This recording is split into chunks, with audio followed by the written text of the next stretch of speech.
Pero Joyita de mi propia animación. joyita es lo que está hoy día en la página B2 del Mercurio. Yo sigo siendo un lector del papel del Mercurio, como me enseñó mi abuelo hace ya muchas décadas. La A mí página también me B2 gusta el del papel. Mercurio. ¿Ah? ¿Sí? A mí también me gusta el Sí, papel, sí, sí. sí, sí, sí. Yo soy muy papel. Ya, ok. En la autocrítica, los expertos que participaron en la reforma tributaria Bachelet 2.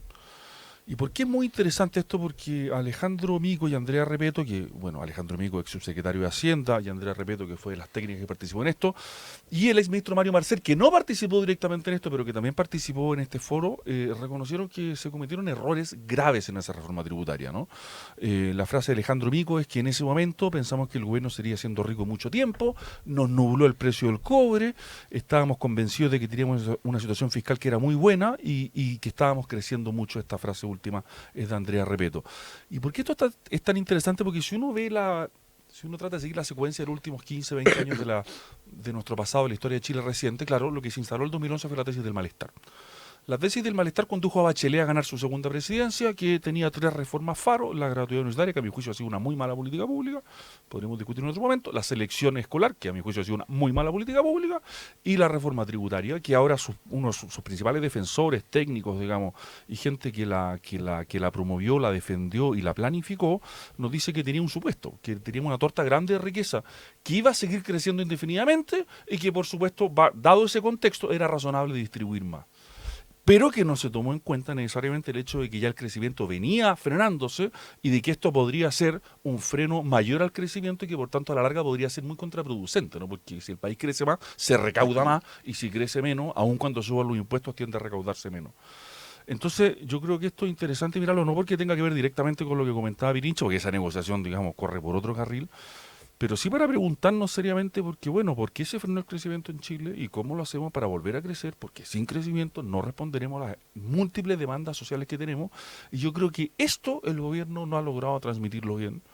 Y me llama la atención que sean los técnicos de la reforma de Bachelet 2, digamos, los que estén dando argumentos, insisto, no para la negociación chica, sino que para preguntarnos, bueno, Chile dejó de crecer por una reforma tributaria mal hecha, que subía los impuestos, pero que no tuvo los resultados esperados, porque esto dialoga en parte con el crecimiento y por tanto no fomentó el crecimiento, sino que lo frenó. ¿Y cómo lo hacemos para crecer de nuevo? Y yo creo que si el gobierno lograra poner la pelota ahí, digamos, aunque es difícil, digamos, si el gobierno lograra poner la pelota ahí o lograra fijar esa cancha, podría sacar mejor esta reforma y no a tirabuzón como lo está haciendo, entendiendo que igual tiene muchas dificultades, ¿no?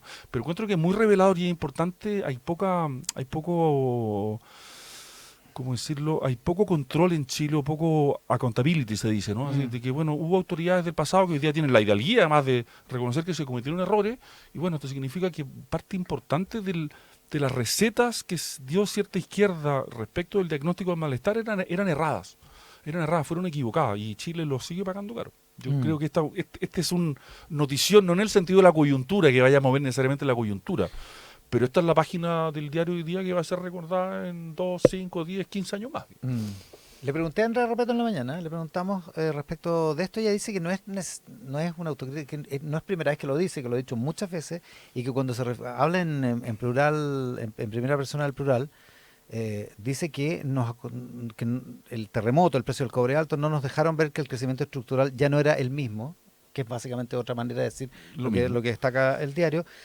Cuando habla en primera persona plural, habla de todo el sistema, de toda la política profesional.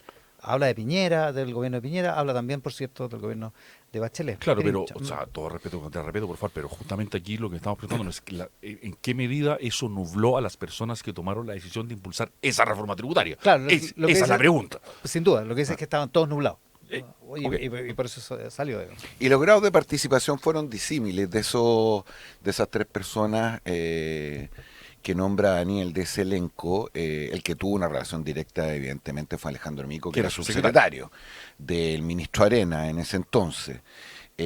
A diferencia de lo que ocurrió con Andrea Repeto, que según cuenta la leyenda, varias veces se le pidió por parte de Bachelet ingresar al gobierno y ella nunca aceptó, y por lo tanto su participación como alguien que adhería de manera manifiesta a esa administración más bien tiene que ver con su rol público. En la opinión pública, Y a efectivamente. diferencia de Trabajo Marcela, programático, entiendo, ¿no? ¿ah? Trabajo programático también, sí. Efectivamente.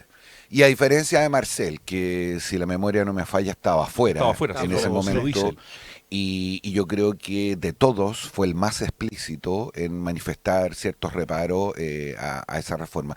Una reforma, recordemos, donde no solamente fue importante el contexto, sino además que tomaba una decisión muy brusca respecto a lo que venía siendo la tradición tributaria en Chile, es decir, desintegrar el sistema, no solamente subir las tasas y los impuestos, sino que cambiar una lógica. Recuerdan toda la discusión respecto al famoso FUT, que hasta el día de hoy, como todo en Chile, nada desaparece, porque cambia como de nombre. Todavía está vivo. Efectivamente. Anticipadas han sido las noticias sobre mi muerte, hubiera dicho Mark Twain. Y en este caso en particular, y a propósito de lo que estábamos conversando, también ahí se instaló un debate muy agrio, recordarán ustedes, respecto al tema de la cocina. Porque se negoció. Efectivamente, porque no solo había una discusión sobre cuán incentivo o no un proyecto como este o impacto iba a tener respecto al crecimiento económico, sino que estábamos en el peor momento, diría yo, de la crítica a la política, ¿no? Exactamente. Y aunque voy a decir algo bastante poco popular, a mí me ha parecido que en esto siempre la transparencia está un poquito sobrevalorada. Y el hecho que tuviéramos que discutir todo como si estuviéramos en vivo y en directo, en un reality para el resto de los ciudadanos, obviamente nos favorece la responsabilidad, nos favorece la toma de decisiones, que no siempre encuentra la comprensión ciudadana, y favorece... ya trayéndolo al día de hoy, un poco lo que estábamos conversando hace un rato, de decisiones que al final se toman mirando la galería. Es decir, ¿qué diputado o qué senador va a estar dispuesto hoy día, bajo estas condiciones, por ejemplo, a negar el voto a algo que signifique un aporte en concreto para los ciudadanos, un subsidio, una regalía, una rebaja, en fin? Un bono, la devolución, lo que sea. Así que... Eso, pues, con la reforma chuta. Interesante porque expuso en ese mismo seminario, estuvo en Clapes, ¿no? Sí. Rodrigo Valdés, que fue otro de los actores posteriores, digamos, como ministro de Hacienda. Que también de soslayo, pese a que era autoridad y ministro de Hacienda, nunca se le vio muy cómodo con la reforma chuta. Terminó saliendo. Se terminó yendo, Sí, junto con Alejandro Mico. Se terminó yendo en un momento crítico de ese la gobierno. historia de las cajas. Claro. Cuando se apilaban cajas en Hacienda y desde Hacienda negaban que hubiera cajas. La pequeña historia del periodismo.